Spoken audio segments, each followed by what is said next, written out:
Dans le souci permanent de contribuer universellement au bien-être de l'humanité par les substances biologiques naturelles, l'ONG Savoie d'Afrique Plus et SAP Laboproduction, dont les spécialités sont le foie et les organes de reproduction du consultant international en phytothérapie, le sachant Tokenglele, alias Dr Gampin, vous invite à consommer son complément alimentaire que voici.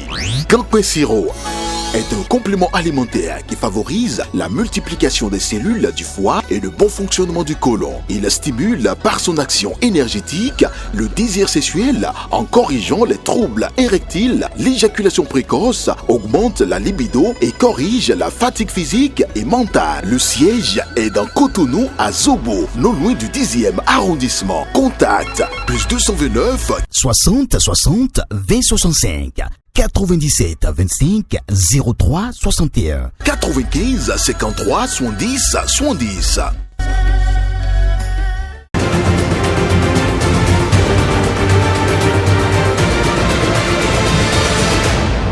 Guéri TV Monde, le leader des Web TV au Bénin.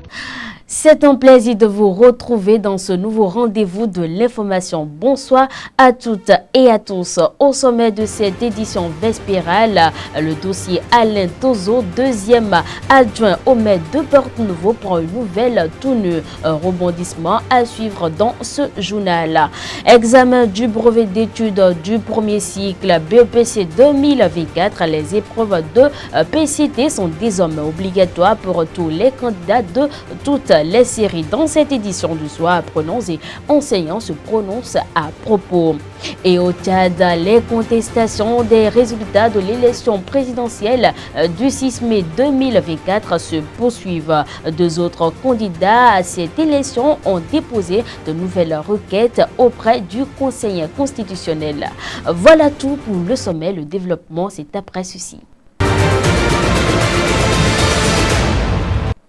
Merci de nous préférer pour vous informer. Le dossier de Alain Tozo a été renvoyé à la BEF après que la Criette s'est déclarée incompétente le lundi 13 mai 2024. Selon des sources fiables de votre leader des web télévisions, une perquisition est en cours dans les nombreuses résidences de l'adjoint au maire de Porto-Novo. Il est poursuivi pour des faits liés au bradage à deux domaines publics. Pour rappel, autre nouvelle en bref dans cette édition, Victor Soumo Lawin, précédemment directeur par intérim de l'Office béninois du sport scolaire et universitaire au BSSU, est officiellement le nouveau directeur de l'Office. Il vient d'être nommé ce mercredi 15 mai 2024 en Conseil des ministres, en remplacement bien sûr de l'ex-directeur Donald Akakbo, impliqué dans l'affaire de détournement de plus de 2 milliards de francs CFA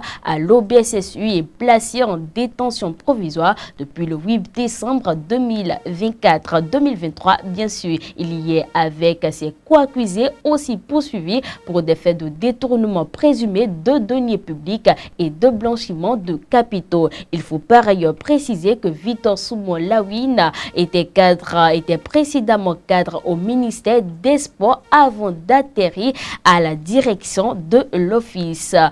Au même titre, je l'annonçais en titre, au même titre que les candidats de la filière Modenco à l'examen du BEPC 2024, ceux de la série Modène Longos, ont encore appelé ML, sont également tenus de composer les épreuves physiques, chimiques et technologiques PCT, ceci conformément à l'arrêté du ministère de l'enseignement secondaire en date du 6 février 2024. À quelques semaines des examens de fin d'année, comment ces candidats se préparent-ils pour affronter ces épreuves qu'ils ont pendant longtemps fui? Au sujet de Bégamin à Cotonou, élèves et enseignants mettent déjà les bouchées doubles pour relever le défi. Suivez. Nos grands frères qui étaient passés par là-bas, la majorité d'entre eux, disons 80-70%, ils choisissaient la ML parce qu'ils trouvaient ça un peu facile. Mais moi, je trouve que cette nouvelle modèle qu'ils ont amené, ça nous arrange un peu. On peut aussi trouver des scientifiques parmi nous. Bon, Pour nous adapter, il y a des séances de TD. Cette méthode que le gouvernement a choisie, ça va beaucoup nous aider. Pourquoi? Parce que ça va aider beaucoup d'élèves d'être forts en littérature et forts en scientifique. Donc ça va beaucoup aider les élèves aussi pour se lancer dans des concours ou commencer les lycées. Donc moi je trouve que cette méthode est tellement bonne. En effet, cette méthode que le gouvernement a choisie, c'est un peu difficile, mais on n'a pas le choix. Pourquoi j'ai dit cela? Parce que si tu te donnes au travail et si tu te forces, tu vas y arriver. Donc, on n'a plus le choix, on doit travailler dans toutes les matières. Donc, chez moi je fais l'effort de suivre les professeurs, de reprendre des exercices, de suivre les TD et j'ai le courage. Très bien, c'est une bonne décision du gouvernement parce qu'aujourd'hui, on a constaté que beaucoup de nos élèves fuient la science. Or, nous avons besoin de cette filière. Et aujourd'hui au CG Bégamé, c'est une réalité dans toutes nos classes de 3e, l'effectivité de cette décision-là. Actuellement, nous avons démarré les séances de bachotage et nous sommes en train de faire les TD mairie aussi. Donc nos élèves sont bien préparés pour affronter les épreuves de PCT aux examens. Bien, les difficultés varient d'une classe à une autre. Mais les professeurs étant bien préparés, on l'a d'abord fait une séance de sensibilisation. La PCT est une matière comme toute autre matière. Donc on les a sensibilisés, on les a amenés à aimer la matière. Donc il n'y a pas de souci, les enfants ont compris le bien fondé de la décision gouvernementale et ils se sont mis au travail, ça se passe très bien.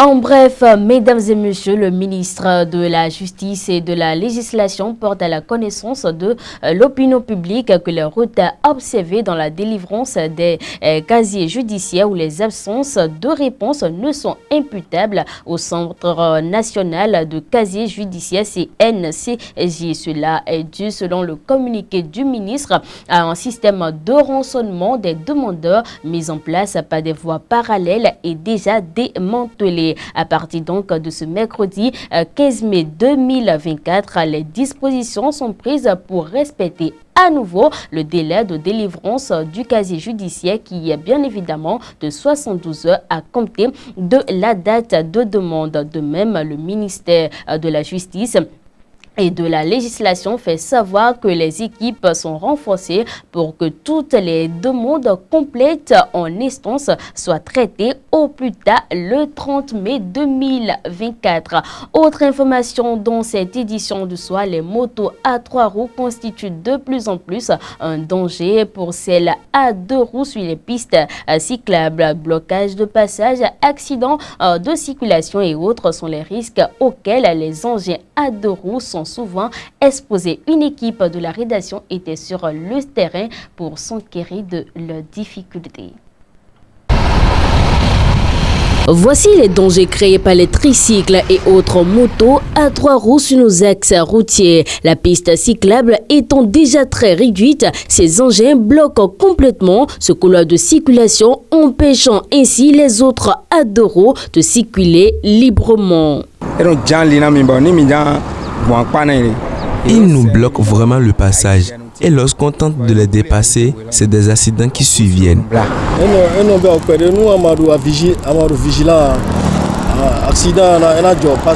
La nuit, si tu n'es pas vigilant, tu peux rapidement entrer en collision avec ces motos à 3 roues. Souvent sur des voies moins éclairées, tu as l'impression de voir une moto à 2 roues devant toi.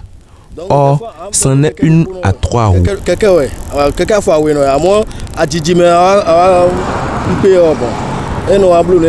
De plus, le comportement vexant empêche même les dépassements, ce qui entraîne souvent des accidents. En plus du fait qu'ils n'aiment pas céder le passage, ils filent.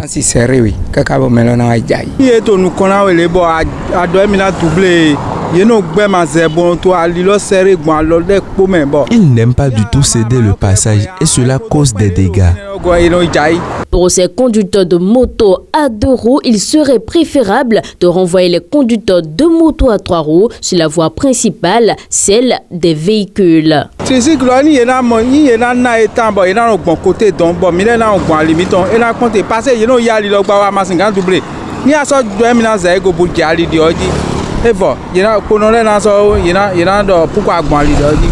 on peut permettre aux tricycles et les autres motos à 3 roues de circuler sur la grande voie, ce serait bien pour notre sécurité.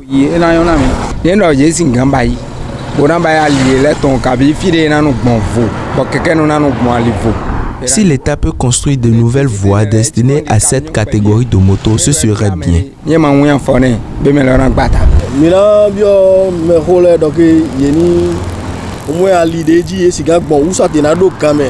Ce serait mieux que ces motos aient des heures de circulation sur les pistes cyclables. Que l'État y pense.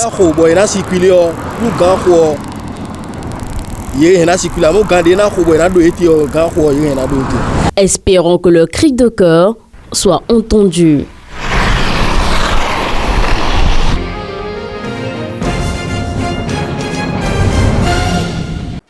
Afin de protester contre des actes de torture, l'ancien président gabonais Ali Bongo Ondimba et ses 2 plus jeunes fils, Djalil et Bilal, sont en grève de faim pour protester contre la séquestration et les actes de torture dont plusieurs membres de leur famille seraient victimes. Autre élément dans cette page inter au Tchad, 2 candidats ont déposé leur requête auprès du Conseil constitutionnel pour contester les résultats provisoires de l'élection présidentielle du 6 mai 2024 remportée au premier tour par le président de la transition Mahamat Idriss Déby avec bien évidemment 61% des voix. Il s'agit du premier ministre Socès Masra arrivé second avec 18% des voix et qui revendique la victoire, et bien évidemment aussi du ministre Albert Pahimi Padake crédité de 16%. Suivez. Arrivé 3e, Albert Pahimi Padake a été le premier à féliciter Mahamat Idriss Déby pour sa victoire et le premier à déposer son recours devant le Conseil constitutionnel. L'ancien Premier ministre demande l'annulation partielle des résultats dans 5 provinces tchadiennes, l'Onédi Est et Ouest, mais surtout les 2, Logone et le Moyen-Chari. Dans ces provinces où le Premier ministre Succès Masra a récolté le plus de voix, l'annulation du vote pourrait inverser les positions finales des 2 candidats.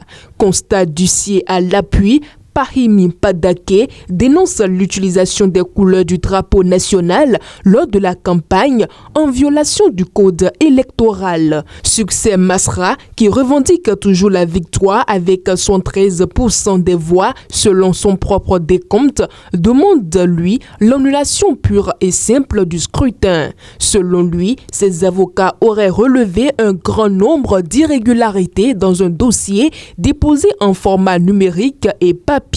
Contrairement à ses déclarations devant la presse, Yassine Abderrahmane Sakine du Parti réformiste n'a finalement pas déposé de recours, tandis que Nasra Dimasega, président du parti Le Nouveau Jour, a quant à lui introduit sa requête hors délai après l'expiration du délai légal lundi 14 mai à minuit.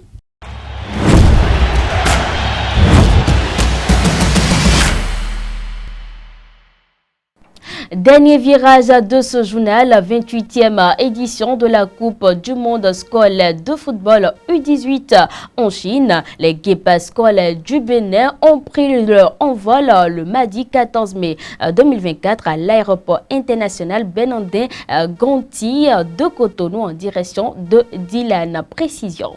La délégation béninoise a entamé son voyage vers Dalian pour participer à la 28e édition de la Coupe du monde scolaire de football U18. Cette compétition réservée aux joueurs de moins de 18 ans réunira 36 équipes venues du monde entier. Les phases finales se dérouleront du 17 au 27 mai à Dalian en Chine. Les jeunes guépards sont placés dans la poule G aux côtés de Taïwan, du Kenya et de l'Ouganda.